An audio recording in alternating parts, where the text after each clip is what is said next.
I visited Omaha a few years ago, and I would certainly consider it to be an underrated Midwest city. It has an interesting history as a gateway to the West, and the city today really has a lot going for it. In this series, I briefly cover a city's history, population, skyline, as well as a few things that make the city unique. Now let's meet Omaha.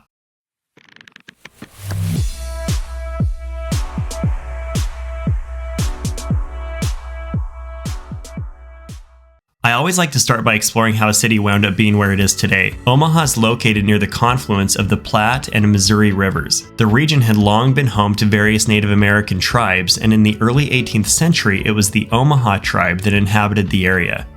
During the War of 1812, Manuel Lisa established a trading post in the area, and about 3 decades later, the area became an encampment where the Mormon pioneers and later others would launch their journeys west from. The city of Omaha was founded soon after that in 1854 and quickly became a major transportation hub, especially with the arrival of the Union Pacific Railroad in the 1860s. President Abraham Lincoln designated Omaha's Iowa neighbor, the town of Council Bluffs, the eastern terminus of the first transcontinental Railroad, which attracted immigrants to the area and fueled growth. Omaha soon emerged as a global leader in the meatpacking industry, with the Omaha stockyards becoming one of the largest in the world. During the late 1800s, Omaha was the fastest growing city in the country and even hosted the World's Fair in 1898. Today, Omaha has a population of around 483,000, which makes it the 40th largest city in the country. However, I tend to think that metro population is a better indicator of a city's true size, and Omaha has a metro population of around 983,000, which makes it the 56th largest metro in the country, falling between Honolulu, Hawaii, and Greenville, South Carolina.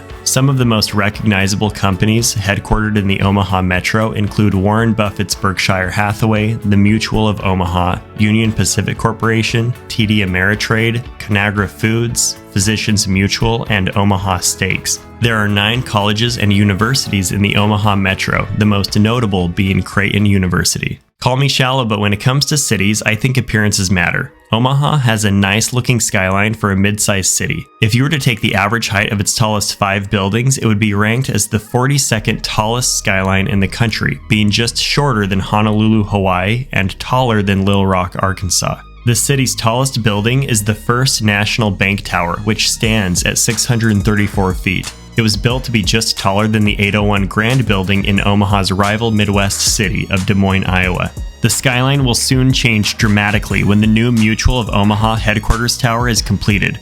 It'll be a beautiful modern skyscraper, and at 677 feet will be the new tallest building in Omaha. When it comes to things that make Omaha unique, I have to start with the Henry Doorly Zoo.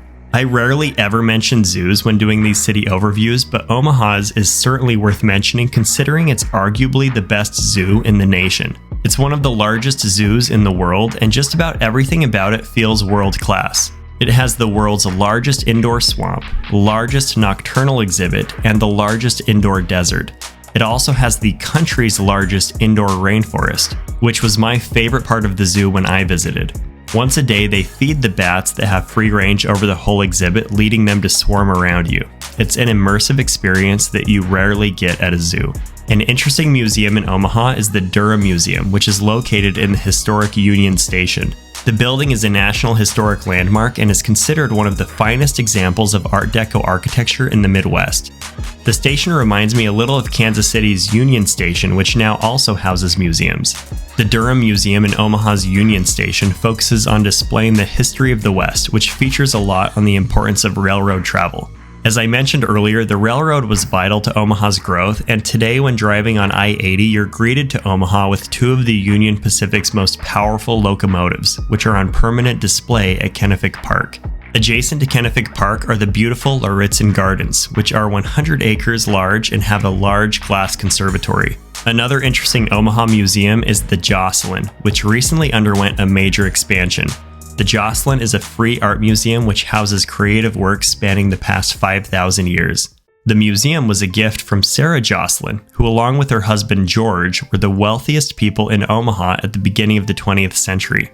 They lived in a 35-room, 4-story castle, which still stands today and has tours. The castle is located in the Gold Coast Historic District, which includes another Omaha landmark, the St. Cecilia Cathedral. The cathedral was one of the 10 largest cathedrals in the country when it was completed in 1959. The most famous district in Omaha, however, is the Old Market neighborhood. Its brick streets are lined with many restaurants and shops, and there's even this cool passageway gallery going through one of the blocks. The Old Market neighborhood is flanked by amazing green spaces. To the east is the Heartland of America Park, which wraps around the Conagra Lake. In the center of the lake is the Douglas Fountain, which shoots water 300 feet into the air.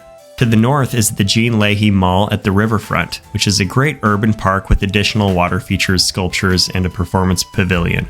The last parks that I'll mention are the combined Pioneer Courage and Spirit of Nebraska Wilderness Parks, which share the largest bronze and stainless steel sculpture installation in the country. There are 100 individual sculptures spanning over 6 blocks that honor the pioneer heritage of the city.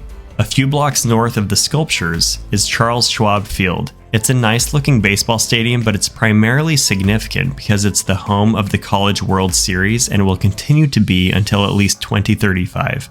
Just east of the stadium is one of Omaha's most eye-catching landmarks, the Bob Carey Pedestrian Bridge. The beautiful curving bridge spans the Missouri and connects the city with additional parks and trails. And lastly, I couldn't make a video about Omaha and not mention steak. As I mentioned at the beginning of the video, meat has long been a vital industry for the city, and Omaha is known for having some of the best steakhouses in the country. The favorite steakhouse of the Oracle of Omaha, Warren Buffett, is Gorat's Steakhouse, which gets very busy during Berkshire Hathaway meetings. Well, that does it for my video on Omaha. If you enjoyed the video, please give it a like and consider subscribing. Thanks for watching. Return is questionable today.